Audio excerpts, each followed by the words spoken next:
இந்த நாளிலும் நம்முடைய தியானத்திற்கு ஆதாரமாக யோவான் 14ஆம் அதிகாரம் 16ஆம் வசனத்தை வாசிக்க கேட்போம். நான் பிதாவை வேண்டிக் கொள்ளுவேன், அப்பொழுது என்றென்றைக்கும் உங்களுடனே கூட இருக்கும்படிக்கு சத்திய ஆவியாகிய வேறொரு தேற்றரவாளனை அவர் உங்களுக்கு தந்தருளுவார். ஹல்லேலூயா. இயேசு தாமே இந்த வார்த்தைகளை அவர் சொன்னார். அவர் தம்முடைய ஊழியத்தின் உலக ஊழியத்தின் இறுதிக்கு அவர் வந்த பொழுது 3.5 வருஷம் அவர் உலகத்தில் ஊழியம் செய்தார். இப்பொழுது தாம் பிதாவினிடத்திலிருந்து வந்ததும் மீண்டுமாக தம்முடைய பரமபிதாவின் இடத்துல செல்லுகிற நேரம் வந்தது என்பதை அறிந்தவுடனே தம்முடைய சீஷர்களை பார்த்து அவர் சொல்லுகிறார், நான் உங்களை விட்டு பிரிகிற நேரம் வந்தது. ஹல்லேலூயா. நான் உங்களை விட்டு இன்னும் சற்று நேரத்தில் நான் பிரிந்து போவேன். நீங்கள் என்னை தேடுவீர்கள், என்னை கண்டுபிடிக்க மாட்டீர்கள் என்று அவர் சொல்லிவிட்டு அவர் சொல்லுகிறார், ஆயினும் ஒரு காரியத்தை உங்களுக்காக செய்வேன், நான் பிதாவை வேண்டிக் கொள்வேன், அப்பொழுது என்றென்றைக்கும் உங்களோடு கூட இருக்கும்படிக்கு சத்திய ஆவியாகிய வேறொரு தேற்றரவாளனை அவர் உங்களுக்கு தந்தருளுவார். ஹல்லேலூயா. இயேசு நான் போகிறேன் என்று தம்முடைய சீஷர்களை பார்த்து சொன்னபோது சீஷருடைய இருதயங்களிலே ஒரு கலக்கம். அவர் நம்மை விட்டு எடுபட போகிறார் என்று கேள்விப்பட்ட உடனே அவருடைய இருதயத்தில் ஒரு கலக்கம் உண்டாயிற்று. காரணம் என்னவென்றால், இயேசுவின் சீஷர்கள் இயேசுவை ஒரு தகப்பனை போல தான் அவர்கள் பார்த்தார்கள்.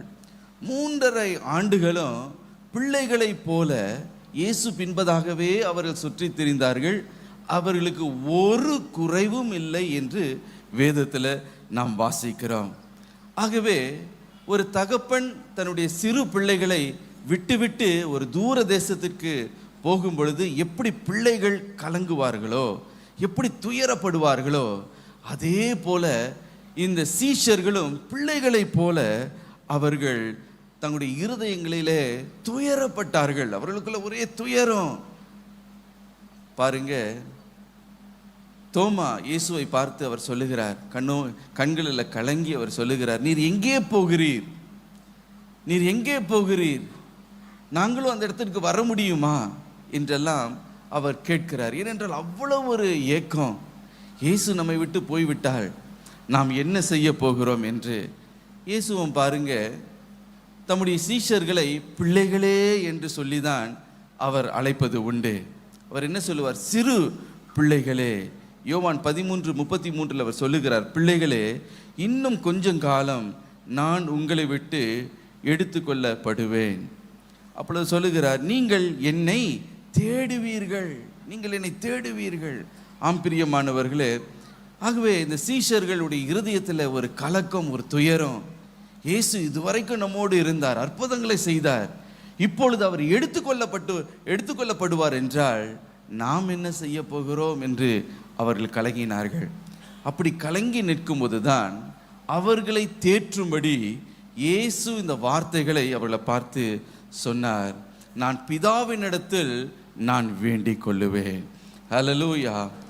அப்பொழுது உங்களோடு கூட என்றென்றைக்கும் இருக்கும்படி சத்திய ஆவியாகிய வேறு ஒரு தேற்றரவாளனை அவர் உங்களுக்கு அனுப்பி வைப்பார், அவர் உங்களுக்கு கொடுப்பார். ஆகவே நீங்கள் கலங்காதிருங்கள். இப்பொழுது உங்களை விட்டு நான் எடுபட்டு போகிறேன் என்றால் பரலோகத்தில் உங்களுக்காக ஒரு வாசஸ்தலங்களை நான் ஆயத்தம் பண்ணுவேன். நான் ஆயத்தம் பண்ணின பின்பு நான் உங்களிடத்தில் வந்து உங்களை நான் சேர்த்து கொள்ளுவேன். இந்த காரணத்துக்காக நான் பரலோகத்திற்கு போகிறேன்.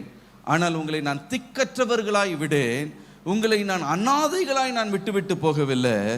உங்களுக்கு வேறு ஒரு தேற்றரவாளனை, ஆவியானவரை, சத்திய ஆவியானவரை உங்களுக்கு நான் கொடுத்து விட்டு போகிறேன் என்று இயேசு வாக்கு பண்ணினார். ஹல்லேலூயா.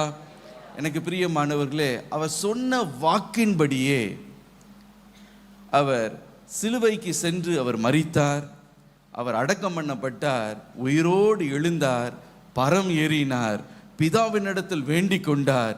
பெந்தேகோஸ்தே நாளில் அந்த தேற்றரவாளனாகிய ஆவியானவரை அவர் அனுப்பி வைத்தார். ஹல்லேலூயா. எனக்கு பிரியமானவர்கள், இயேசு ஆவியானவரை குறித்து பேசும்போது அவரை ஒரு நபராக அவர் குறிப்பிட்டு சொல்லுகிறதை நாம் பார்க்க முடியும்.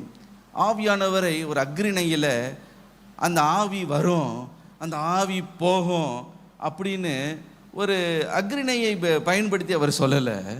அவர் என்ன சொன்னார்? ஒரு ஆழ்தத்துவமாக அவர் வருவார், தேற்றரவாளன் வருவார்.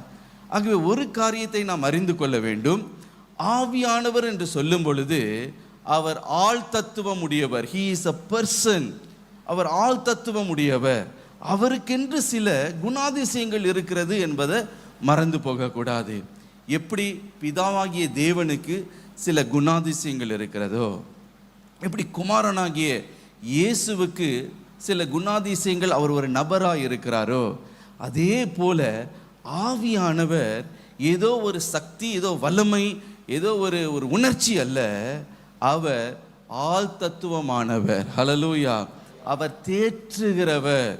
ஆகவே எனக்கு பிரியமானவர்களே, அப்போ நீங்கள் கேட்கலாம், அப்போ நம்ம ஆவியில் நிரப்பப்படும் பொழுது நம்ம கையெல்லாம் உதறுது, அப்படியே அந்நிய பாஷை பேசுகிறோம், அக்னியாக இறங்குகிறாரே, இதெல்லாம் ஆவியானவருடைய வல்லமையின் வெளிப்பாடு. ஆனால் அது ஆவியானவர் அல்ல. ஆவியானவர் என்று சொல்லும்போது அவர் ஆழ்தத்துவம் உள்ளவர். ஹல்லேலூயா. எப்படி பிதாவாகிய தேவனுக்கு ஒரு சுய சித்தம் இருக்கிறதோ, தம்முடைய சித்தத்தின்படி பரலோகத்தில் எல்லாவற்றையும் அவர் நடப்பிக்கிறாரோ, அதே போல குமாரனாகிய இயேசுவுக்கு அவருக்கு ஒரு தனி சித்தம் உண்டு. ஏனென்றால் அவர் கெத்செமனே தோட்டத்தில் ஜெபிக்கும் பொழுது அவர் சொன்னார், என்னுடைய சித்தத்தின்படி அல்ல பிதாவே உம்முடைய சித்தத்தின்படியாக கடவுது. அப்போ பிதாவுக்கு ஒரு சித்தம் உண்டு, குமாரனுக்கு தனித்துவமான ஒரு சித்தம் உண்டு. அதே போல ஆவியானவருக்கும் ஒரு சித்தம் உண்டு. ஹல்லேலூயா. தமக்கு சித்தமானவர்களுக்கு ஆவியின் வரங்களை பகிர்ந்து தருகிறார் என்று வேதத்தில் நாம் வாசிக்கிறோம். ஹல்லேலூயா. அதே போல பாருங்க, 3 நபர்களுக்கும் 3 குணாதிசயம் இருக்கிறதை நாம் பார்க்க முடியும். பிதாவாகிய தேவனுக்கு விரோதமாய் செய்யப்படுகிற எந்த பாவமாய் இருந்தாலும் மன்னிக்கப்படும். குமாரனாகிய இயேசு கிறிஸ்துவுக்கு விரோதமாய் செய்யப்படுகிற எந்த தூஷணமும் மன்னிக்கப்படும். ஆனால் இயேசு சொன்னார், ஆவியானவருக்கு விரோதமாய் பேசப்படுகிற எந்த தூஷணமும் இந்த உலகத்திலும் மன்னிக்கப்படாது, வரப்போகிற உலகத்திலும் அது மன்னிக்கப்படவே படாது என்று. அப்படி என்றால் பிதாவாகிய தேவனுக்கு ஒரு குணாதிசயம் இருக்கிறதல்லவா? அதே போல குமாரனுக்கு ஒரு குணாதிசயம் இருக்கிறதல்லவா? ஆவியானவருக்கும் ஒரு குணாதிசயம் உண்டு. ஹல்லேலூயா. ஆகவே ஆவியானவர் அசட்டை பண்ணக்கூடாது. பயத்தோடு நடுக்கத்தோடு நாம் அவரை வரவேற்க வேண்டும். ஹல்லேலூயா. இதை மத்தேயு 12ஆம் அதிகாரம் 30 32 வசனங்களில் இந்த காரியத்தை வாசிக்கிறோம். ஆவியானவருக்கு விரோதமாய் பேசப்படுகிற தூஷணம் அது மன்னிக்கப்படாது என்று. ஆகவே இயேசு சீஷர்களை பார்த்து சொல்லுகிறார், நான் எப்படி ஒரு நபரை போல இருக்கிறேனோ அதே போல நான் உங்களை எப்படி தேற்றினேனோ, எப்படி அன்பு கூர்ந்தேனோ, எப்படி உங்களை பார்த்து பிள்ளைகளே என்று சொல்லி தேற்றினேனோ, அதே போல வேறு ஒரு தேற்றரவாளன், சத்திய ஆவியாகிய வேறு ஒரு தேற்றரவாளனை பிதாவாகிய தேவன் உங்களுக்கு தந்தருளுவார். ஹல்லேலூயா. அந்த ஆவியானவரை பெந்தேகோஸ்து நாளிலே பிதாவின் இடத்துல வேண்டிக் கொண்டார். ஆவியானவர் பலத்த காற்றை போல அவர் இறங்கி வந்தார். 120 பேர் மேலும் இறங்கின பொழுது அவர்கள் அந்நிய பாஷைகளை பேசினார்கள், அவர்கள் மகிழ்ந்தார்கள். அது வரைக்கும் சீஷர்கள் பாருங்க, இயேசுவை சிலுவையில் அறைந்த போது அவங்க துக்கத்தோடு, பயத்தோடு, கலக்கத்தோடு அவங்க இருந்தாங்க. இனி ஊழியத்தை தொடர்ந்து செய்வதா? பேதுருலாம் பின்மாற்றத்திற்குள்ள சென்று மீண்டுமாக மீன் பிடிக்கிற பழைய தொழிலுக்கே அவர் போய்விட்டார். ஆனால் ஆவியானவர் இறங்கின பொழுது பாருங்க, அவருக்குள்ள ஒரு பலன். ஹல்லேலூயா. அந்த கலக்கம், பயம், ஐயோ இயேசு இல்லையே, அவர் எங்களோடு இருந்திருந்தா நாங்கள் இப்படி கஷ்டப்படுவோமா அப்படின்னு அவங்க ஏங்கலை. காரணம் என்னவென்றால் ஆவியானவர் அவர்களுக்குள்ளே வந்து இயேசுவை பிரதிபலித்து கொண்டே இருந்தார். ஹல்லேலூயா. இயேசுவின் பிரசன்னத்தை அளவில்லாமல் அவர்கள் உணரும்படி செய்து கொண்டே இருந்தார். யோவான் 15ஆம் அதிகாரம் 26ஆம் வசனத்தில் இயேசு சொன்னார், ஆவியானவர் என்னை குறித்து சாட்சி கொடுப்பார். ஹல்லேலூயா. இயேசுவை குறித்து ஆவியானவர் நமக்குள்ளே இருந்து கொண்டு அவரை, அவருடைய சாயலை, அவருடைய குணாதிசயத்தை, அவருடைய பிரசன்னத்தை, அவருடைய சித்தத்தை நமக்கு வெளிப்படுத்தி கொண்டே இருக்கிறாராம். ஹல்லேலூயா. பிதாவின் ஆழங்களை எல்லாம் அவர் அறிந்து அதை நமக்கு வெளிப்படுத்துகிறார் என்று வேதத்தில் நாம் வாசிக்கிறோம். ஆவியானவர் தாமே நம்முடைய ஆவியோடு சாட்சி பகிர்கிறார் என்று வேதத்தில் நாம் வாசிக்கிறோம். ஆம் பிரியமானவர்களே, அவர் என்ன செய்கிறாராம்? வந்து அவர் நம்மை தேற்றுகிறார். ஹல்லேலூயா. அன்றைக்கு சீஷர்களை அவர் தேற்றினார். அதற்கு பிறகு அவங்க துக்கமாகவே இல்லை, வல்லமையோடு, தைரியத்தோடு, பராக்கிரமத்தோடு அவர்கள் எழுந்து கர்த்தர் அவர்களுக்கு என்ன அழைப்பை, ஊழியத்தை, என்ன காரியத்தை, நோக்கத்தை வைத்திருந்தாரோ தைரியமாய் அதை அவர்கள் நிறைவேற்றினார்கள். இந்த ஆவியானவருடைய இந்த ஆறுதல் இன்றைக்கு உங்களுக்கும் உண்டு, எனக்கும் உண்டு. ஹல்லேலூயா. அன்றைக்கு சீஷர்களை ஆற்றி தேற்றின அதே ஆவியானவர் இன்றைக்கு உங்களை ஆற்றி தேற்ற வேண்டும் என்று அவர் விரும்புகிறார். ஹல்லேலூயா. அவருடைய பெயர் என்ன? தேற்றரவாளன், சத்திய ஆவியாகிய தேற்றரவாளன். ஹல்லேலூயா. இன்றைக்கு ஒருவேளை இருதயத்தில் பல காரியத்தை குறித்து நீங்கள் கலங்கி கொண்டிருக்கலாம். சில காரியங்கள் நடந்ததுனால உங்களுடைய சமாதானத்தை இழந்து போயிருக்கலாம். சில துயரமான சம்பவங்கள் உங்களுடைய வாழ்க்கையில் நேரிட்டதுனால, ஐயோ எனக்கு ஆறுதலே இல்லையே, என்னை புரிந்து கொள்வதற்கு ஒருவரும் இல்லையே என்று இருதயத்தில் நீ கலங்கி தவித்து கொண்டிருக்கலாம். யார் இருக்கிறார்களோ இல்லையோ, ஆவியானவர் நமக்காக கொடுக்கப்பட்ட அந்த விலையேற பெற்ற அந்த ஈவு அவர் நம்மோடு கூட இருக்கிறார். ஹல்லேலூயா. உன்னை தேற்றும்படி, உன்னை பலப்படுத்தும்படி, உன்னை உந்தி தள்ளும்படி, உன்னை ஏவும்படி, உன்னை பலப்படுத்தும்படி, உன்னை ஓட செய்யும்படி அவர் உன்னோடு கூட ஆவியானவர் தேற்றரவாளனா இருக்கிறார். நீ தனிமையா இல்லை, நீ திக்கற்றவனா இல்லை, நீ ஆதரவற்றவனா நீ அல்ல. உன்னோடு கூட ஆவியானவர் இருக்கிறார். அவருடைய பிரசன்னத்தை ஒவ்வொரு நாளும் உணர்ந்து, தேற்றரவாளனாக ஆவியானவரே, எனக்காக அருளப்பட்ட ஆவியானவரே, என்னை பலப்படுத்தும் என்று நீ கேட்கும் பொழுது ஆவியானவர் உன்னை பலப்படுத்துகிறதையும், உன்னை ஸ்திரப்படுத்துகிறதையும், உனக்காக அவர் நிற்கிறதையும், உனக்காக யுத்தம் பண்ணுகிறதையும் தினமும் உன்னுடைய வாழ்க்கையில நீ உணர முடியும். ஹல்லேலூயா. அதற்காக தான் இயேசு சொன்னார், நான் பிதாவின் இடத்துல வேண்டிக் கொள்ளுவேன், அப்பொழுது வேறு ஒரு சத்திய ஆவியாகிய வேறு ஒரு தேற்றரவாளனை அவர் உங்களுக்கு தந்தருளுவார். ஹல்லேலூயா. சரி, போகட்டும். இப்போது இந்த தேற்றரவாளனாகிய ஆவியானவரை நமக்கு அவர் தந்திருக்கிறார். இந்த ஆவியானவர் என்ன விதத்தில் நம்மை தேற்றுகிறார், என்னென்ன விதங்களில் நம்மை ஆற்றி தேற்றி நம்மை பலப்படுத்துகிறார், இதை குறித்து தான் இப்பொழுது இன்றைக்கு சுருக்கமாக நாம் தியானிக்க போகிறோம்.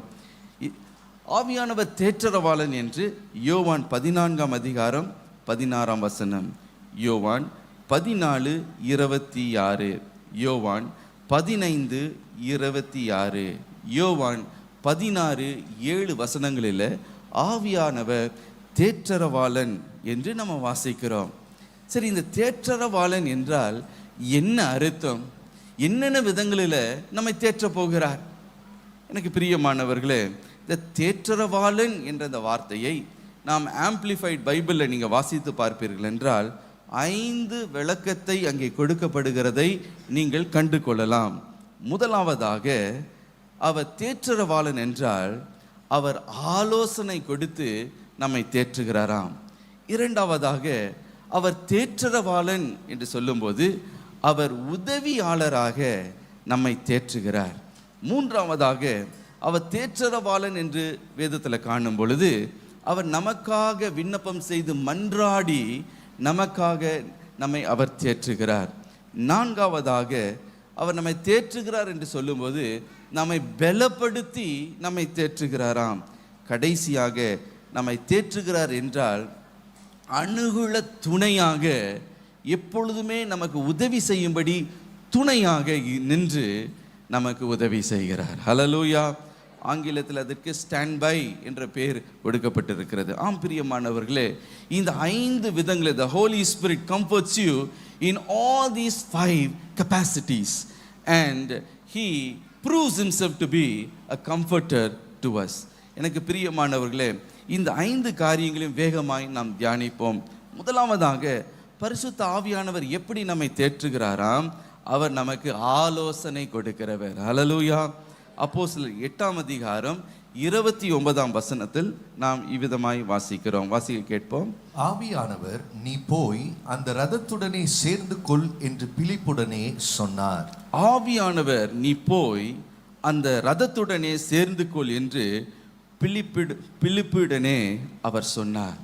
எனக்கு பிரியமானவர்களே, இங்கே ஆவியானவர் பிலிப்புக்கு ஒரு ஆலோசனை கொடுக்கிறதை நாம் பார்க்கிறோம். அவருடைய ஊழியத்தில் ஆவியானவர் ஆலோசனை கொடுக்கிறார். என்ன ஆலோசனை கொடுக்கிறார்? நீ இந்த ரதத்தோடனே நீ சேர்ந்து கொள் என்று. ஆவியானவர் என்ன செய்தாராம்? இந்த பிலிப்பை பார்த்து ஒரு காரியத்தை சொன்னார். நீ எழுந்து நீ தெற்கு முகமாக எருசலேமிலிருந்து காசாக்கு செல்லுகிற அந்த அந்த அந்த பட்டணத்திற்கு செல்லுகிற அந்த ஹைவேல நீ என்ன செல் என்றால், நீ அந்த பக்கமாய் நீ போ என்று. பிலிப்புக்கு ஒன்றுமே தெரியாது. ஏன் ஆவியானவர் அப்படி சொல்லுகிறார்? எருசலேமிலிருந்து காசாவுக்கு போகிற அந்த பெரிய அந்த வீதிக்கு ஏன் என்னை செல்ல வேண்டும் என்று சொல்லுகிறார் என்று அவருக்கு தெரியாது. ஆனாலும் ஆவியானவருக்கு கீழ்ப்படிந்து அந்த இடத்துக்கு அவர் சென்றாராம். அப்படி செல்லும் பொழுது பாருங்க, அந்த எத்தோப்பியா என்று சொல்லப்படுகிற ஒரு பெரிய தேசத்தின் ராணியினுடைய அதிகாரி, ஒரு பெரிய தலைவன், ஒரு ஃபினான்ஷியல் மினிஸ்டர், எத்தோப்பியன் ஃபினான்ஷியல் மினிஸ்டர், பொருளாதார ஒரு ஒரு தலைவன். அவன் என்ன செய்கிறானா, அவன் ஒரு ரதத்தில் அவன் உட்கார்ந்து கொண்டு எருசலேமுக்கு சென்று தேவனை வணங்கிவிட்டு இப்பொழுது தன்னுடைய சொந்த ஊருக்கு அந்த பெரிய ஹைவேல அவன் போய் கொண்டு இருக்கிறான். இந்த ஹைவே எங்கே இருக்கிறது என்றால் வனாந்திரத்தில் இருக்கு. இந்த வனாந்திரத்தில் அந்த ஹைவேல அவன் அந்த ரதத்தில் உட்கார்ந்து கொண்டு அவன் போய் கொண்டு இருக்கிறான். அப்போ ஆவியானவர் மீண்டுமாக பிலிப்பின் இடத்துல பேசுகிறார். நீ இப்போ வேகமாய் ஓடி அந்த ரதத்தோடு நீ சேர்ந்து கொள் என்று. உடனடியாக பிலிப் என்ன செய்தானாம்? வேகமாய் ஓடுகிறார். துரத்தி ஓடி அந்த ரதத்தோடு கூட அவரும் ஓடுகிறார். ஓடும் பொழுது ஒரு பெரிய ஆச்சரியமான காரியம் என்னன்னா, அந்த ரதத்தில் உட்கார்ந்திருந்த அந்த எத்தோப்பிய மந்திரி, ஃபினான்ஷியல் மினிஸ்டர் என்ன செய்தாராம்? தன்னுடைய மடியில் ஏசாயா எழுதின புத்தகத்தை திறந்து வைத்து ஏசாயா 53ஆம் அதிகாரத்தை சத்தமாய் வாசித்து கொண்டே அந்த ரதத்தில் போய் கொண்டிருந்தாராம். அதை வாசிக்க கேட்ட இந்த பிலிப்பு கூடவே ஓடிக்கொண்டு அவரை அந்த எத்தோப்பியன் அந்த மந்திரியை பார்த்து அவர் கேட்டாராம், ஐயா, நீங்கள் வாசிக்கிற இந்த வேத பகுதியினுடைய அர்த்தம் உங்களுக்கு தெரியுமா என்று கேட்டாராம். அப்பொழுது அந்த எத்தோப்பிய அந்த மந்திரி பிலிப்பை பார்த்து சொன்னாராம், யாராவது எனக்கு அதை விவரிக்காவிட்டால், அதை கற்றுத்தராவிட்டால் எனக்கு எப்படிங்க அதை தெரியும் என்று அவர் சொன்னார். உடனடியாக பிலிப்பு உடனே எத்தோப்பியா அந்த மந்திரி சொன்னாராம், வா பிலிப்பு, நீ வா, வந்து உட்கார்ந்துக்கொள், என்னோட அமர்ந்துக்கொள் இந்த ரதத்தில். பிலிப்பும் அந்த ரதத்துக்குள்ளே ஏறி அந்த எத்தோப்பியா அந்த மந்திரிக்கு அவர் வாசிக்கிற வேத பகுதி என்னவென்று அவருக்கு தெளிவாய் எடுத்து சொன்னார். அவர் இது இயேசு கிறிஸ்துவின் பாடுகளை குறித்து இங்கே எழுதப்பட்டிருக்கிறது. மெய்யாகவே நம்முடைய பாடுகளை ஏற்றுக்கொண்டு நம்முடைய துக்கங்களை அவர் சுமந்திருக்கிறார். நம்முடைய பாவங்களை எல்லாம் அவர் சுமந்திருக்கிறார். உன்னுடைய நோய்களை அவர் சுமந்திருக்கிறார். இது தேவகுமாரனாகிய இயேசு உனக்காக சிலுவையில் பட்ட பாடுகளை குறித்து தீர்க்க தரிசனமாக ஏறக்குறைய இயேசு பிறப்பதற்கு 600 ஆண்டுகளுக்கு முன்பதாகவே ஏசாயா தீர்க்கதரிசி இந்த காரியங்களை எழுதி வைத்திருக்கிறார் என்று ஒவ்வொரு காரியத்தையும் இந்த பிலிப்பு எடுத்து விவரித்து அவனுக்கு போதிக்க அந்த எத்தியோப்பியா மந்திரியுடைய இருதயத்தை கர்த்தர் தொட்டார். ஹல்லேலூயா. அவன் அப்படியே ஒப்பு கொடுத்தான்.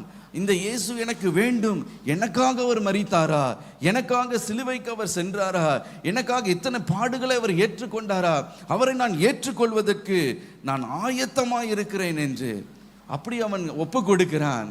ஒப்பு கொடுக்கும்போது அந்த ரதம் அது அந்த அப்படியே அந்த வனாந்திரத்தின் வழியாக போகும்போது அந்த வனாந்திரத்தின் அந்த ரோடு சைடில் என்ன இருந்ததாம், தண்ணீர் ஓடுகிற ஒரு இடத்துக்கு அவர்கள் வந்தார்கள்.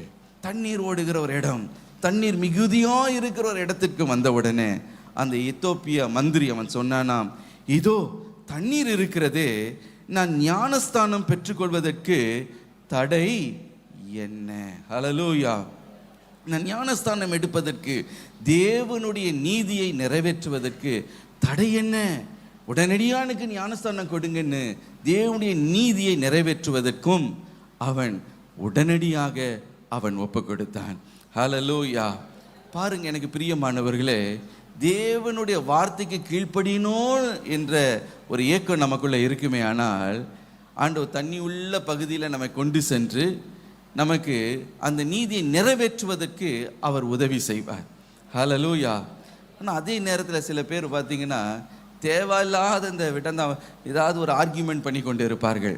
ஒரு மனிதர் கேட்டார், வனாந்திரமான ஒரு இடம் இருக்குங்க, அங்கே தண்ணீரே இல்லைன்னு வைத்துக்கொள்வோம், அங்கே போய் எப்படிங்க ஞானஸ்தானம் கொடுப்பாங்க? வெறும் மணல் தான் இருக்குது, மணலை தான் தூக்கி தலையில் வாரி கொட்டிக்கணுமே ஒழிய எப்படி அவங்க போய் ஞானஸ்தானம் எடுப்பாங்க அப்படின்னு கேட்டார்.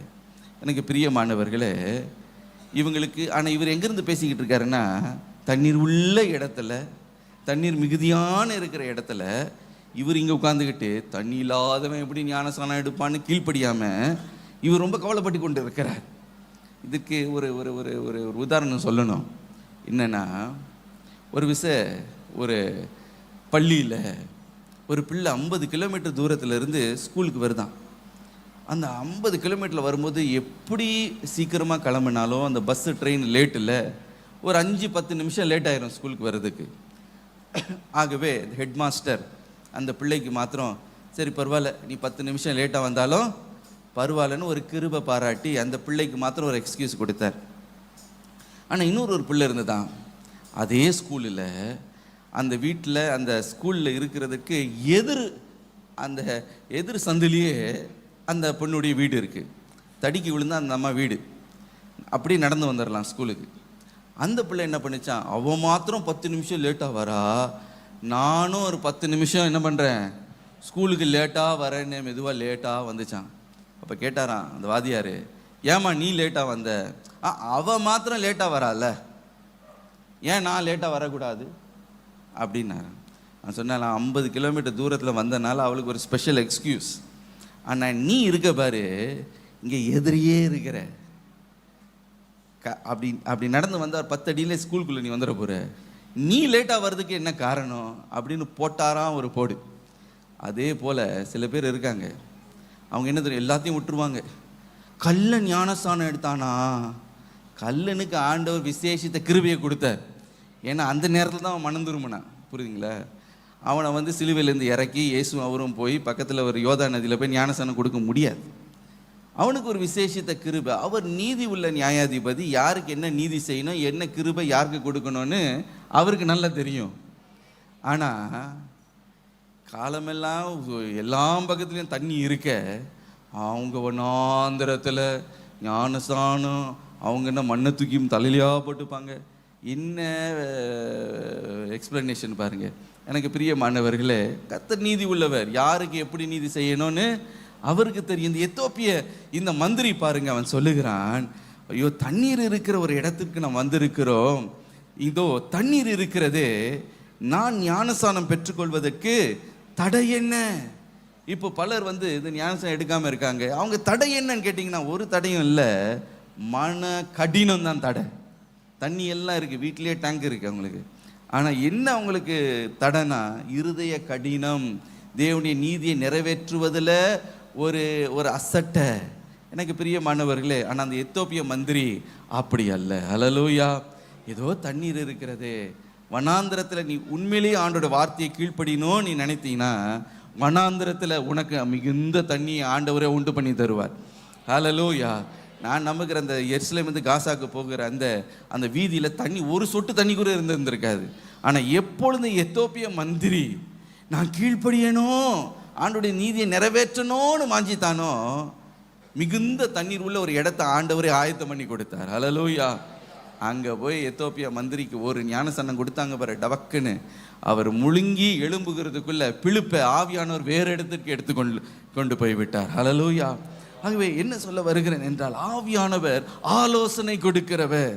பிலிப்புக்கு ஆலோசனை கொடுத்து என்ன காரியத்தை, எப்படி ஊழியத்தை, எங்கே தேவனுடைய வார்த்தையை பிரசங்கிக்கணும், யார் இடத்துல பிரசங்கிக்கணும், அந்த தெளிவான ஆலோசனையை அன்றைக்கு பிலிப்புக்கு ஆண்டவர் கொடுத்தார். அதே போல உங்களுடைய வாழ்க்கையிலும் படிப்படியான அந்த ஞானமுள்ள தம்முடைய ஆலோசனையை தேவன் உனக்கு கொடுக்க அவர் ஆயத்தமாக இருக்கிறார். ஹல்லேலூயா. பல நேரத்தில் ஏன் நாம் கலங்குகிறோம்? ஐயா, நான் இந்த காரியத்தை எப்படி செய்வதுன்னு தெரியல, என் பிள்ளை எந்த காலேஜில் சேர்ப்பதுன்னு எனக்கு தெரியல, என்னுடைய பிள்ளையுடைய திருமணத்தை குறித்து நான் கலங்கி இருக்கிறேன், எனக்கு ஆலோசனை கொடுக்கிறதுக்கு யாருமே இல்லையே. தனிப்பட்ட வாழ்க்கையாக இருக்கலாம், ஒரு ஊழியமாக இருக்கலாம், உடைய வேலை காரியமாக இருக்கலாம், உடைய பிள்ளைகளுடைய காரியமாக இருக்கலாம், குடும்ப காரியமாக இருக்கலாம், என்ன காரியமாக இருந்தாலும் ஆவியானவர் நீ கலங்கி நான் என்ன செய்ய போகிறேன் தெரியலையேன்னு கலங்கும்போது அவர் உன்னை தேற்றரவாளனாக உனக்கு ஆலோசனை கொடுத்து உன்னை அவர் தேற்றுகிறார். ஹல்லேலூயா. ஏசாயா 11:2 ஆவியானவருக்கு நல்ல பெயர் கொடுக்கப்பட்டிருக்கிறது. ஆலோசனையும் பெலனையும் அருளுகிற ஆவியானவர். ஹல்லேலூயா. ஆலோசனையும் பெலத்தையும் இன்றைக்கு உங்களுக்கு அவர் தர ஆயத்தமாக இருக்கிறார். நீங்கள் போக வேண்டியது என்ன இடம் என்பதை, என்ன செய்ய வேண்டும் என்று உங்களுடைய காதுகளில் அவர் ஆலோசனையை அவர் கொடுப்பார். ஹல்லேலூயா. வலது பக்கமும் இடது பக்கம் சாயும் பொழுது வழி இதுவே, இதில் நடவுங்கள் என்று ஒரு சத்தத்தை நீங்கள் பின்னாலே நீங்கள் கேட்பீர்கள். பெரிய ஆலோசனை அவர் கொடுப்பார். ஆகவே ஆவியானவரை நீங்கள் கேட்கலாம். ஆவியானவர் இடத்துல ஜெபம் பண்ணலாமா அப்படின்னு. ஆவியானவர் இடத்துல நீங்கள் எப்பொழுதுமே நீங்கள் பேசிக்கொண்டே இருக்கலாம். 24 ஹவர்ஸும் உங்களோடு கூட துணையாளராக, உங்களோடு 24 ஹவர்ஸும் ஒரு நபர் இருக்கிறாங்கன்னா அது ஆவியானவர் தான். உங்கள் ஹஸ்பண்டு கூட உங்களோட 24 ஹவர்ஸ் இருக்க மாட்டாங்க. பிள்ளைங்களும் 24 hours 365 days of a year. Will your spouse or your children, will they be with you? Certainly not. But who will be with you? ஆவியானவர் உங்களோடு கூட இருப்பார். ஹல்லேலூயா. ஆகவே கூடவே இருக்கிறவர் இடத்துல ஒரு வார்த்தையும் பேசாம அவர் இல்லாதது போல அவரை கண்டுகொள்ளாமல் நம்ம இருந்தால் அது யார் தப்பு? நம்ம தப்பு தான். அவரை பயன்படுத்தி கொள்வது நம்முடைய ஆதாயத்துக்காக தான் அவர் கொடுக்கப்பட்டு இருக்கிறார். இயேசு என்ன சொன்னார்? நான் உங்களை விட்டு எடுபடாமல் இருந்தால் ஆவியானவர் உங்களிடத்தில் வரமாட்டார். உங்களுடைய ஆதாயத்துக்காக தான், உங்களுடைய புரோஜனத்துக்காக தான் நான் போகிறேன். நான் போனாதான் ஆவியானவர் உங்களிடத்தில் வருவார். ஆகவே ஆவியானவரை இயேசு பரலோகத்திற்கு சென்று அவர் அனுப்பி வைத்திருக்கிறார். இது பரிசுத்த ஆவியானவருடைய காலம், அவரோடு கூட நடக்கிற ஒரு காலம். அவரை விட்டு சுயமா மாம்சத்திலையும் உங்களுடைய சுய மாமிச எண்ணத்திலும் காரியத்தை நடப்பிக்க வேண்டும் என்று நீங்கள் நினைப்பீங்கன்னா அது தோல்வியில் தான் முடியும். ஆனால் இன்றைக்கு ஆவியானவரை பார்த்து சொல்லுங்க, ஆலோசனை கொடுத்து தேற்றுகிற ஆவியானவரே, நான் ரொம்ப கலங்கி போயிருக்கிறேன் இந்த சிச்சுவேஷனை நினச்சி, இந்த பிரச்சனையை நினச்சி ரொம்ப நான் வருத்தப்படுகிறேன். இரவும் பகலும் என்னால் சற்று தூங்க கூட முடியவில்லை. எனக்கு கொஞ்சம் தேற்றுங்க ஆவியானவரே, இந்த கடன் பிரச்சனை இருந்து எப்படி வருதுன்னு எனக்கு தெரியல, அகப்பட்டு கொண்டேன், எனக்கு ஆலோசனை கொடுங்க. ஹல்லேலூயா. ஆவியானவர் உனக்கு ஆலோசனை கொடுக்க போகிறார். ஹல்லேலூயா. இரண்டாவதாக ஆவியானவர் எப்படி நம்மை தேற்றுகிறாராம்? அவர் உதவியாளராய் நம்மை தேற்றுகிறார்.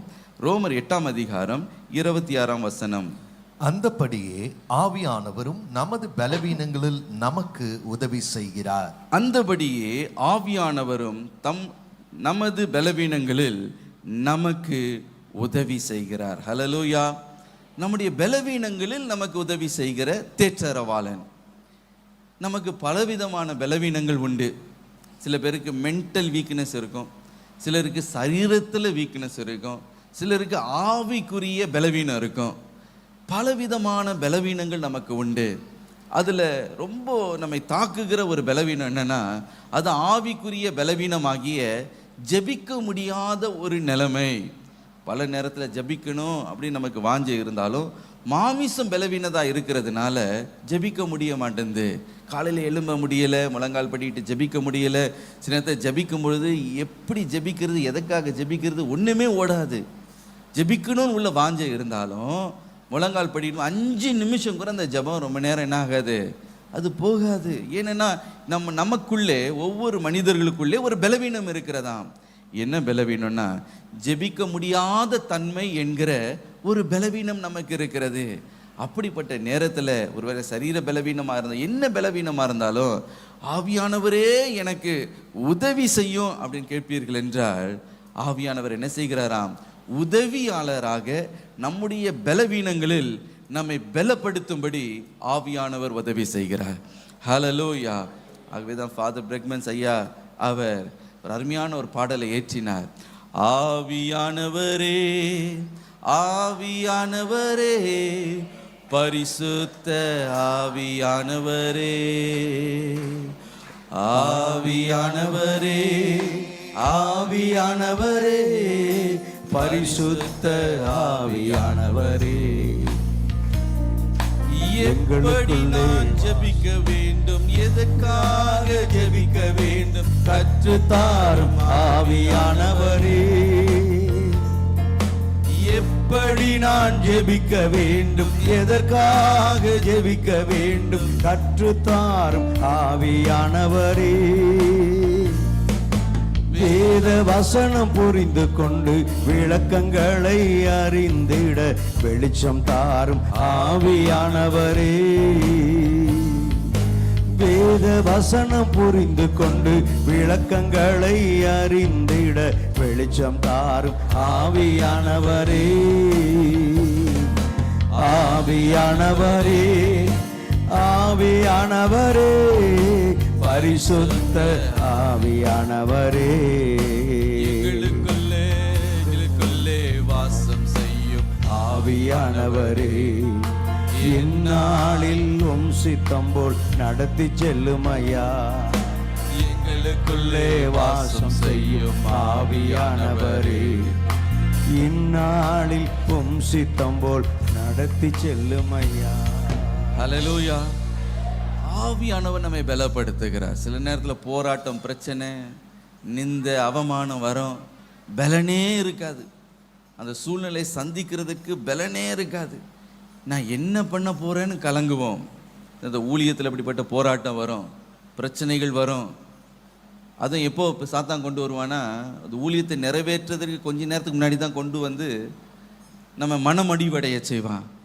அந்த நேரத்தில் கலங்குவோம், ஐயோ எனக்கு பலனே இல்லையே, வேற யாராவது அனுப்பிடலாமா, வேற யாராவது நம்முடைய அந்த ஊழியத்தை இன்னைக்கு நிறைவேற்றினா நல்லா இருக்குமே, எனக்கு பலனே இல்லை அப்படின்னு தடுமாறுவோம். எனக்கு பிரியமானவர்களே, அந்த நேரத்தில் ஆவியானவரை, பாப்பா எனக்கு முடியல, ப்ளீஸ் ஹெல்ப் மீ அப்படின்னு சொல்லும் பொழுது நம்ம பலப்படுத்தி நம்மை தேற்றுகிறார். ஹல்லேலூயா. சில சிச்சுவேஷனை, ஃபேமிலி சிச்சுவேஷனை ஃபேஸ் பண்ணவே முடியாது. இந்த போராட்டத்தை என்னை சந்திக்கிறதுக்கு எனக்கு பலனே இல்லைன்னு சொல்லுவீங்க.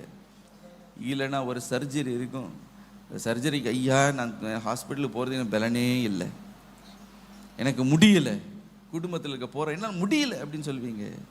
அந்த நேரத்தில் ஆவியானவரை பார்த்து என்னை தேற்றுவேன்னு சொன்னீங்களே, அதுக்காக தானே இயேசு எனக்கு நீ உண்மை கொடுத்து போயிருக்கிறார், எனக்கு கொஞ்சம் பலனை கொடுங்களேன், ஒரு விஷயம் எனக்கு பலனை கொடுங்களேன்னு கேட்டு பாருங்க.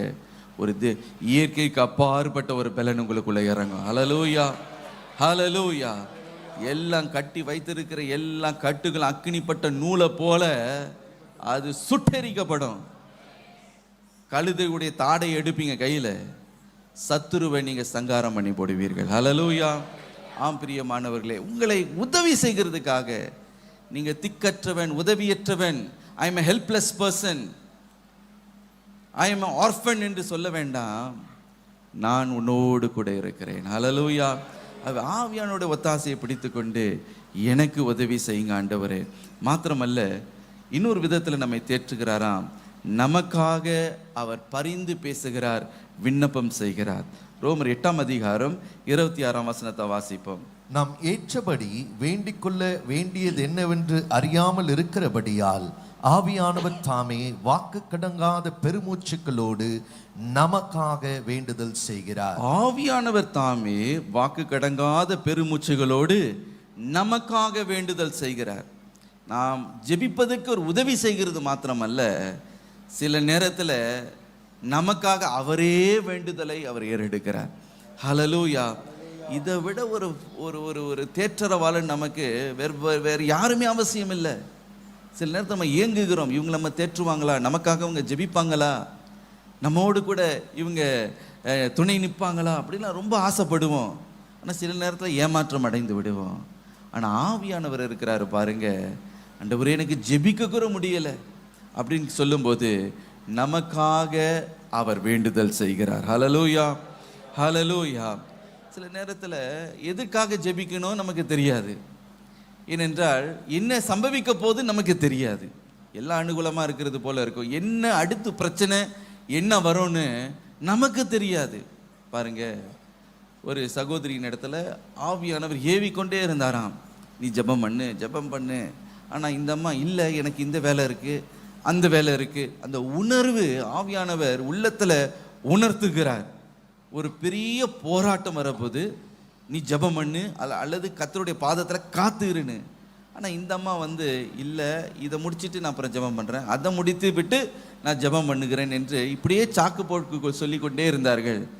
நடந்தது என்ன, ஒரு நாள் மத்தியானம் மேலே போய் மொட்டை மாடியில் போய் நல்ல துணியை காய போட்டு விட்டு படிக்கட்டில் இறங்கி வரும்போது கொஞ்சோண்டு தண்ணி அங்கே இருந்திருக்கு.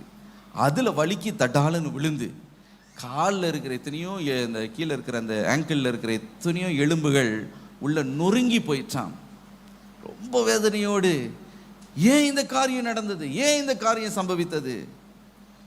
அப்போ மெதுவாக ஆவியானவர் சொன்னாரா, இதுக்காக தான் நான் சொன்னேன் என்னுடைய பாதத்தில் நீ காத்திரு. ஒருவேளை அவங்க காத்திருந்திருந்தாங்கன்னா அப்படிப்பட்ட ஒரு சம்பவம் அவங்களுடைய வாழ்க்கையில் நடைபெற்றிருக்கிறாது.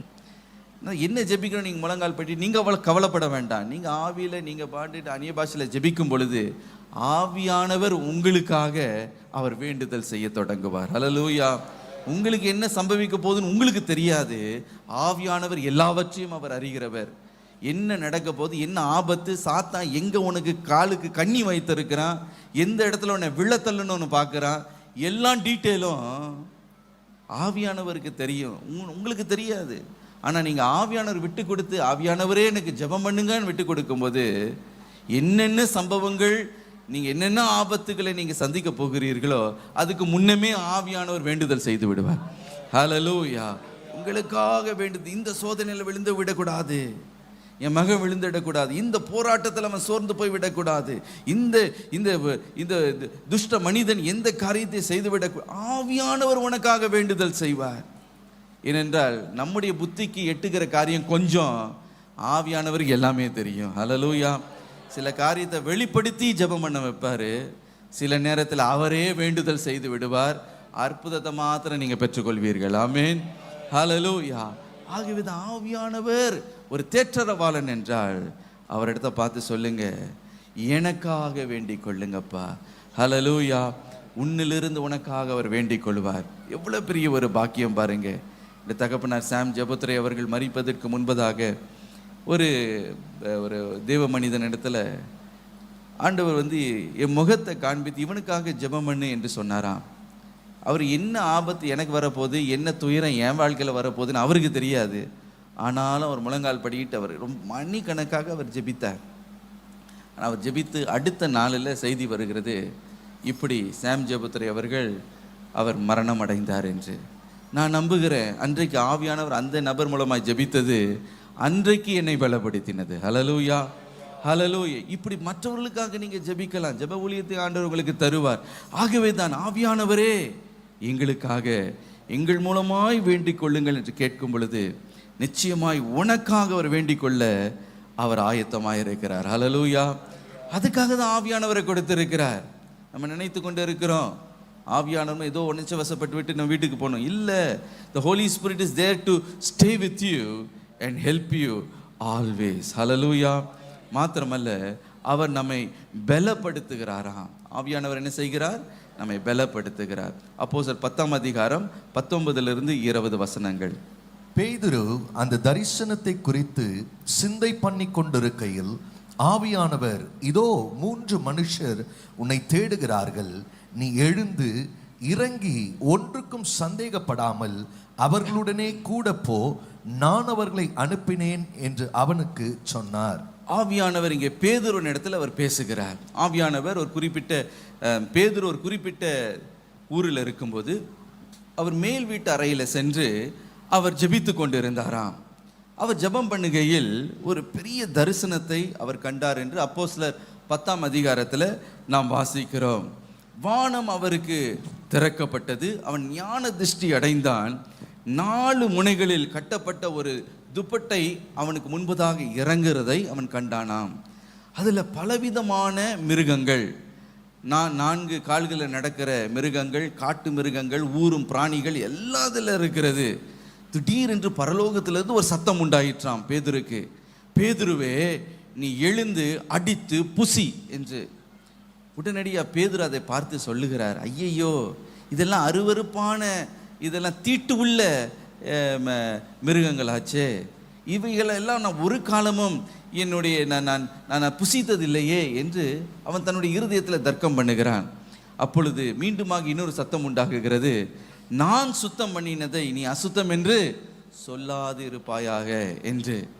இந்த தரிசனம் முடிந்த பிறகு பேதுருவுக்கு ஒன்றுமே புரியல. என்ன தரிசனம் இது? வானம் திடீர்னு திறக்கப்பட்டது, அங்கிருந்து ஒரு துப்பட்டது அப்படி கீழே இறங்கினது, அதில் எவ்வளோ மிருகம்லாம் இருந்தது, சாப்பிடுன்றாரு, ஒன்றுமே புரியலையே என்று யோசித்து கொண்டு இருக்கும்போது திடீரென்று 3 மனிதர்கள் பேதுரு தங்கியிருந்த வீட்டை தேடி வராங்க. கேட்டில் அவங்க வந்து கேட்குறாங்க, பேதுரு இங்கே தான் தங்கி இருக்கிறாரா, பேதுரு இங்கே இருக்கிறாரா என்று. அப்போ வந்து அவர் அவங்க கேட்டிருப்பாங்க, ஏன் என்னத்துக்கு பேதுரு? இல்லை, நாங்கள் ஒரு இடத்துக்கு நாங்கள் அவரை அழைத்து கொண்டு போகிறோம். பேதுரு இடத்துல அந்த அறிவிக்கிறார்கள், பேதுருவே, உன்னை தேடி 3 மனுஷர் வந்திருக்கிறாங்க, உன்னை எங்கேயோ அழைத்து கொண்டு போகிறாங்களா? பேதுரு கேட்ட உடனே இவருக்கு கொஞ்சம் கலக்கம், என்னடா அது, திடீர்னு 3 பேர் வந்தாங்களாம், சொல்லாமல் கொள்ளாமல் அவங்க எங்கேயோ என்னை கூட்டிகிட்டு கொண்டு போகிறாங்களா? எங்கே கூட்டிகிட்டு கொண்டு போகிறாங்க? என்னை கடத்த போகிறாங்களா? என்னை குத்த போகிறாங்களா? என்னை கொலை பண்ண போகிறாங்களா? இல்லைன்னா எருசலேம்லேருந்து என்னை போட்டு தள்ளுறதுக்கு அந்த பரிசேயர்கள் யாராவது ஒரு 3 பேர் அனுப்பி வச்சுருக்கிறாங்களா அப்படின்னு அவருக்குள்ள பலவிதமான கலக்கம். இப்படி என்ன செய்கிறது, என்ன ஏது அப்படின்னு பயந்து, இந்த தரிசனமும் புரியலை, திடீர்னு 3 பேர் வந்தாங்கன்னு சொன்ன உடனே இன்னொருக்கு கலக்கம். அப்பொழுது ஆவியானவர் பேதுருவோடு கூட அவர் பேசினார். ஹல்லேலூயா. அவர் சொன்னார், நீ ஒன்றுக்கும் சந்தேகப்படாமல் அவர்களுடனே போ, நானே அவர்களை அனுப்பினேன். ஹல்லேலூயா. அந்த வார்த்தை உண்டான உடனே அதுவரைக்கும் சந்தேகப்பட்டு பின்வாங்கி அது காலை முன்பதாக வைப்பதற்கு கலங்கி கொண்டிருந்த பேதுரு ஒரு தைரியத்துடனே அந்த 3 பேரோடு அவன் சென்றான் என்று நாம் பார்க்கிறோம். ஹல்லேலூயா. எனக்கு பிரியமானவர்களே, ஆவியானவர் நம்முடைய உள்ளான மனிதனில் ஆவியில் நம்மை பலப்படுத்துகிறவர். சில நேரத்தில் ஆண்டவர் உங்களுக்கு பெரிய தரிசனத்தை கொடுப்பார். உங்களுடைய குடும்பத்தை குறித்து இருக்கும், உங்களுடைய ஊழியத்தை குறித்து இருக்கும், பல காரியங்களை குறித்து இருக்கும். சில காரியத்தை இது நீ நடப்பி, இதை செய் என்று சில காரியத்தை சொல்லுவார். ஆனால் நமக்கு செய்கிறதுக்கு என்ன இருக்காது, தைரியம் இருக்காது. இதை எப்படி ஆண்டவரை நிறைவேற்ற போகிறேன், இந்த காரியம் எப்படி ஆகும் அப்படின்னு நமக்குள்ள சந்தேகப்பட்டு பயந்து போய் இருப்போம். அப்படிப்பட்ட நேரத்தில் தான் ஆவியானவர் வந்து நம் பயந்து போய் பலவீனமாக இருக்கிற அவர் பலப்படுத்தி அந்த தரிசனத்தின் பாதையில் நடக்கிறதுக்கு நமக்கு உதவி செய்கிறவர். ஹல்லேலூயா. அன்றைக்கு பேதுருவை தைரியப்படுத்தினார். பேதுருக்கு ஒன்றும் புரியலை. அவர் எங்கே போனார்னா கொர்நேலியு வீட்டுக்கு அவர் சென்றார். அப்போதான் அவர் புரிந்து கொண்டார் அந்த தரிசனத்தினுடைய அர்த்தத்தை. கொர்நேலியு ஒரு புறஜாதி, யூதன் அல்லாதவன், அவன் தீட்டு உள்ளவன், அவனுக்கு போய் நம்ம எங்கே சுவிசேஷத்தை சொல்லுகிறது என்று பேதுரு ஒருவேளை கலங்கி இருக்கலாம். பாருங்க, யூதர்கள் வந்து புறஜாதிகளுடைய வீட்டுக்குள்ளே அவங்க பிரவேசிப்பதும் இல்லை, அவங்களோட புசிப்பதும் இல்லை. ஆனால் ஆண்டவர் அன்றைக்கு தரிசனத்தில் காண்பித்தார். இந்த ஊரும் பிராணியெல்லாம் காண்பித்து, நீ இதெல்லாம் அடித்து புசின்னா அவர் சொல்லுகிறார், இந்த ஆத்துமாக்கள் எல்லாம், அந்த புறஜாதிகள் எல்லாம் உனக்கு போஜனமாக நான் கொடுப்பேன், உனக்கு ஆவிக்குரிய போஜனமாக அவர்களை நான் தருவேன். ஆகவே நீ போய் இந்த ஆத்தும ஆதாயத்தை நீ செய்து கொள் என்று ஆவியானவர் ஏற்கனவே உணர்த்தினார். அதை நிறைவேற்றுவதற்கு ஆவியானவரே பலப்படுத்தினார். ஹல்லேலூயா. அன்றைக்கு கொர்நேலியு வீட்டில் பிரசங்கித்த பொழுது அந்த வீட்டார் யாவரும் அவர்களுக்கு அந்த வார்த்தையை கேட்டு அவர்கள் ரட்சிக்கப்பட்டார்கள். மாத்திரமல்ல, பேசும் பொழுதே ஆவியானவர் கேட்டுக்கொண்டிருந்த யாவர் மீதும் பலமாய் இறங்கினார். ஹல்லேலூயா. அன்றைக்கு புறஜாதிகளுக்கு சுவிசேஷத்தின் வாசல்கள் திறக்கப்பட்டது. அந்த தரிசனம் பேதுருடைய வாழ்க்கையில அப்படியே நிறைவேற்றப்பட்டது. எப்படி இது ஆயிற்றுன்னு கேட்டீங்கன்னா, ஆவியானவர் பேதுருவை பலப்படுத்தினதினாலே. ஹல்லேலூயா.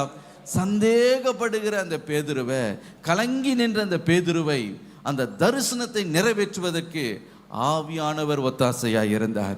இன்றைக்கு எனக்கு பிரியமானவர்களே, கர்த்தர் என்ன வார்த்தையை உங்களுக்கு கொடுக்கிறாரோ, வாக்குத்தத்தத்தை கொடுக்கிறாரோ, தரிசனத்தை கொடுக்கிறாரோ, இதை செய் என்று சொல்லுகிறாரோ, ஐயோ இது எப்படி ஆகும், அப்படி இந்த தரிசனத்தை எப்படி நிறைவேற்றுறது அப்படின்னு நீங்க கவலைப்பட்டு சந்தேகப்பட்டு கொண்டு இருக்கலாம்.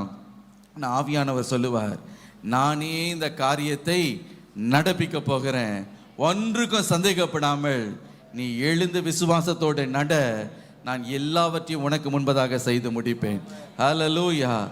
அப்படி தைரியமா நடக்க தொடங்கிட்டீங்கன்னா அப்போ பார்ப்பீர்கள் அற்புதங்களும் அடையாளங்களும் நடைபெறுகிறதும், கர்த்தர் உங்களுக்காக வைத்த காரியங்கள் உங்களுடைய கண்களுக்கு முன்பதாக நிறைவேற்றுகிறத நீங்க பார்க்கும்போது கர்த்தருக்குள்ள மகிழ்ந்து களி கூறுவீங்க. இன்றைக்கு அதுக்காக தான் ஆவியானவர் உங்களுக்கு கொடுத்திருக்கிறார். நீங்க திக்கற்றவர்களாக, உதவியற்றவர்களாக, ஏதோ எங்கேயோ வாழ்ற, எப்படியோ நடந்து கொண்டிருக்கிறேன் என்று அல்ல, ஆவியானவர் உங்களை உள்ளான மனிதனில் பலப்படுத்தும்படி, கவலைப்படாத, நான் உன்னோட கூட இருக்கிறேன், நான் உன்னை பலப்படுத்துகிறேன். மனுஷங்க உன்னை பலப்படுத்துகிறாங்களோ, அவங்க உன்னை என்கரேஜ் பண்ணுறாங்களோ, அதை பற்றி நீ கவலைப்படாத. நான் உன்னோடு கூட இருந்து நான் உன்னை என்கரேஜ் பண்ணுறேன், நான் உன்னை ஸ்ட்ரென்தன் பண்ணுறேன். நீ உன்னை பலப்படுத்துகிற கிறிஸ்துவினாலே எல்லாவற்றையும் நீ செய்து முடிப்பாய். ஹல்லேலூயா. நீ ஜெயம் கொள்ளுவாய், நீ மேற்கொள்ளுவாய். ஹல்லேலூயா. பெரிய பர்வதங்களை மிதித்து போடுவாய், ஏனென்றால் நான் உன்னோடு கூட இருக்கிறேன். ஹல்லேலூயா. ஆவியானவருடைய பலத்தை சார்ந்து கொள்ளுங்க. ஆவியானவரே என்னை பலப்படுத்துங்க ஆண்டவரே. கடைசியாக ஒரு காரியத்தை சொல்லி முடிக்கிறேன். ஆவியானவர் என்ன செய்கிறாராம், நமக்கு அந்த ஏற்ற சமயத்தில் நமக்கு துணையாய் உதவி செய்வதற்காக அவர் காத்து கொண்டே இருக்கிறார். ஆங்கிலத்தில் ஸ்டாண்ட் பை என்ற வார்த்தையை நாம் வாசிக்கிறோம். அப்படின்னா எமர்ஜென்சி நேரத்தில், டைம் ஆஃப் எமர்ஜென்சியில் ஸ்டாண்ட் பைன்னு சில காரியத்தை வைத்திருப்பார்கள். உங்களுடைய வீட்டிலேயே அப்படிப்பட்ட காரியங்கள் உண்டு. உங்களுடைய வீட்டில் இன்வெர்டர் இருக்கா? இன்வெர்டர் இருந்தால் கரண்ட்டு போன உடனே உங்களுக்கு கரண்ட்டு தருவதற்காகவே அந்த இன்வெர்டர் ஸ்டாண்ட் பையாக இருக்குது, காத்துக்கிட்டே இருக்குது. தப்புன்னு கரண்ட்டு போன உடனே அடுத்த வினாடி எங்கேருந்து அந்த மின்சாரம் வரும், இன்வெர்டர் வந்து டக்குன்னு வந்துடும். அந்த உடனே இருட்டில் நீங்கள் தடுமாறி கேண்டில் எங்கெல்லாம் தேட வேண்டாம். கரண்ட்டு போன உடனே அடுத்த ஃப்ராக்ஷன் ஆஃப் செகண்டில் உங்களுக்கு கரண்ட் வந்துடும். அந்த நேரத்தில், எமர்ஜென்சி நேரத்தில் உடனே அங்கே இருக்கும். அதுதான் ஸ்டாண்ட் பை. ஹல்லேலூயா. ஆவியானவர் எப்படி இருக்கிறாரா, நமக்கு அனுகூலமான துணையாக இருக்கிறார். ஆபத்து காலத்தில் அனுகூலமான துணையாக ஆவியானவர் எப்பொழுதுமே நம்மோடு கூட இருக்கிறார். சத்துரு திடீர்னு வெள்ளம் போல எழும்பி வருவான், ஆவியானவர் உடனே கொடியேற்றுவார். ஹல்லேலூயா. அவனுக்கு விரோதமாய் அவர் யுத்தம் பண்ணுவார். காரணம் என்னவென்றால், நீங்கள் தனித்து இல்லை, ஆவியானவர் உங்களுக்கு எப்பொழுதுமே உதவி செய்யும்படி காத்து கொண்டிருக்கிற ஒரு துணையாளராய் உங்களோடு கூட இருக்கிறார். ஹல்லேலூயா. அதுதான் இயேசு சீஷரில் பார்த்து சொன்னார், ஐயோ நான் போகிறேன், நீங்கள் கலங்க வேண்டாம், உங்களுடைய இருதயம் உங்களில் கலங்க வேண்டாம், துக்கிக்க வேண்டாம். நான் போகிறது உங்களுடைய ஆதாயத்திற்காக தான். நான் போகும் பொழுது பிதாவினிடத்தில் நான் வேண்டிக் கொள்ளுவேன், அப்பொழுது அவர் உங்களோடு கூட என்றென்றைக்கும் இருக்கும்படி சத்திய ஆவியாகிய வேறு ஒரு தேற்றரவாளனை உங்களுக்கு தந்தருளுவார். அவர் யார்? அவர் தான் ஆவியானவர். ஹல்லேலூயா. ஹல்லேலூயா. இந்த ஆவியானவருடைய, இந்த துணையாளருடைய ஆசீர்வாதத்தை ஆதாயப்படுத்திக் கொள்வது நம்முடைய கரத்தில் இருக்கிறது. இன்றைக்கு ஆவியானவரை பார்த்து கேளுங்க, ஆவியானவர் இவ்வளவு பெரியவராக என்னோட இருக்கிறீரே, நான் இதை மறந்து போய், நான் சந்தேகப்பட்டு, இன்றைக்கு நான் மடங்கடிக்கப்பட்டு, நான் தோல்வியிலையும் துயரத்திலும் நான் தோய்ந்து போய் இருக்கிறேனே, இன்றைக்கு ஆவியானவனை பார்த்து சொல்லுகிறார், நீ தனிமையா இல்லை, நான் தேற்றரவாளனாக உன்னோடு கூட இருக்கிறேன். ஹல்லேலூயா. உங்களுக்கு ஆலோசனை வேணுமா? ஆவியானவர் இடத்துல கேளுங்க. ஆலோசனையை தந்தருளுகிற ஆவியானவரே எனக்கு ஆலோசனை தாங்க. உதவி வேணுமா? ஆவியானவரே எனக்கு உதவி செய்யுங்க எனக்கு கேளுங்க. உங்களுக்கு அவர் உதவி செய்ய அவர் ஆயத்தமாக இருக்கிறார்.